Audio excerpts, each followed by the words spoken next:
Hello అండి, hi, welcome back to my channel. ఈరోజైతే మంచి రెసిపీ చూపిస్తున్నానండి. బోటీ కర్రీ. మనకి బోటీ అనగానే స్మెల్ వస్తుందని ఎక్కువ శాతం వండడానికి ఇష్టపడరు. స్మెల్ ఇటంగా వస్తుంది, అది వండినాక కూడా అలానే వస్తుందేమో అనుకుంటారు, కానీ అలా రాదండి. మనం కరెక్ట్ పద్ధతిలో చేసినామంటే సూపర్ ఉంటుంది బోటీ కర్రీ అనేది. రైస్లోకి, రోటీస్లోకి చాలా బాగుంటుంది. ఇక్కడైతే నేను జొన్న రోటీతో తిన్నా, సూపర్ ఉంది. వీడియోలోకి వెళ్ళే ముందు లైక్ చేయండి, కామెంట్ చేయండి, షేర్ చేయండి, సబ్స్క్రైబ్ చేసుకోండి మంచి మంచి రెసిపీస్ కోసం. ఇప్పుడు లేట్ చేయకుండా వీడియోలోకి వెళ్ళిపోదాం. ఇక్కడైతే హాఫ్ కేజీ బోటీ తీసుకున్నానండి. నేను ఒకసారి మంచిగా కడిగిన, 4-5 సార్లు కడిగినాక మళ్ళీ వేడి నీళ్ళు అనేది మసల పెట్టిన పక్కకి. మసల పెట్టి ఇప్పుడైతే కుక్కర్లో బోటీ వేసుకొని వేడి నీళ్ళు పోస్తున్నాయి.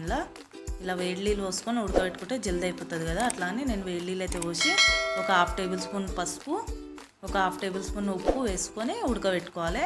ఇందులో కావాలంటే ఉల్లిగడ్డ కూడా వేస్తారు, నేనైతే అలా ఏం వేస్తలేను. ఇలా నేను ఉప్పు పసుపు వేసి అయితే ఉడకబెట్టేస్తాను. ఒక 3 and 2 అన్న విజిల్స్ వచ్చే వరకు అయితే పెట్టుకోవాలి. ఎందుకంటే మళ్ళీ మనం కర్రీ చేసేటప్పుడు విజిల్స్ పెడతాం కాబట్టి ఒక 2 విజిల్స్ వచ్చినా చాలు. మొత్తం జర నీసు వాసన పోయే వరకు ఉడకబెట్టేసుకోవాలి.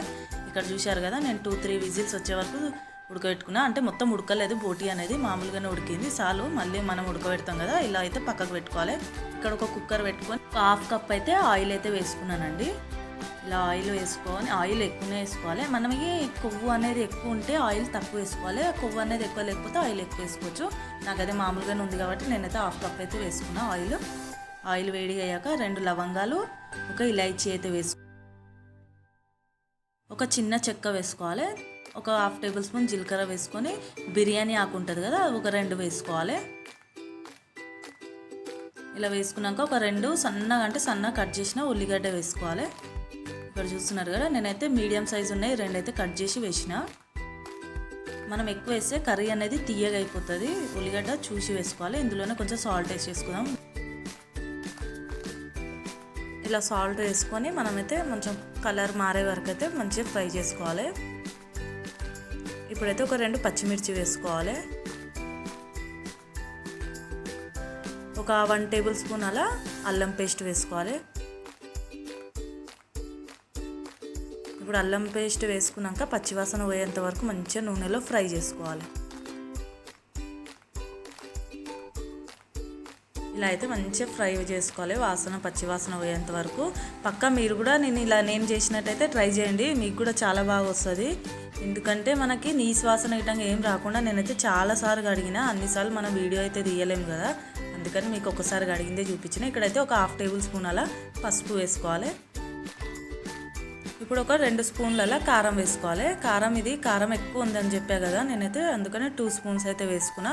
ఒక 1/2 టేబుల్ స్పూన్ అలా ధనియాల పొడి వేసుకొని మంచిగా నూనెలో ఫ్రై చేయాలి. మనము బోటీ వేసినాక వేయద్దు కారం అనేది, ఫస్ట్ నూనెలో ఫ్రై అయినాక మనం బోటీ వేసేసుకోవాలి, అప్పుడు బాగుంటుంది. ఇలా మంచిగా ఫ్రై చేసుకోవాలి. కొంచెం హై ఫ్లేమ్ మీద పెట్టి మంచిగా స్మెల్ బయటికి వెళ్ళిపోయేదాకా మంచిగా ఫ్రై చేసుకున్నాక కొంచెం దగ్గరికి అవుతుంది కదా. ఇలా కొంచెం దగ్గరికి అయ్యాక మనమనే చింతపండు చిన్న నిమ్మకాయ సైజ్ అంత చింతపండు నానబెట్టి పెట్టుకోవాలి. ఇక్కడ చూపిస్తున్నాయి కదా, ఇంత కొంచెం ఉందో అంతనైతే చింతపండు రసం అయితే వేసుకోవాలి. ఇలా వేసుకుంటే టేస్ట్ చాలా బాగుంటుంది. అందరు టమాటాలు కూడా వేస్తుంటారు, నేనైతే ఎప్పుడు టమాటా అయితే వేయలేను. ఇలా చింతపండు వేసే చేసిన చాలా బాగుంటుంది.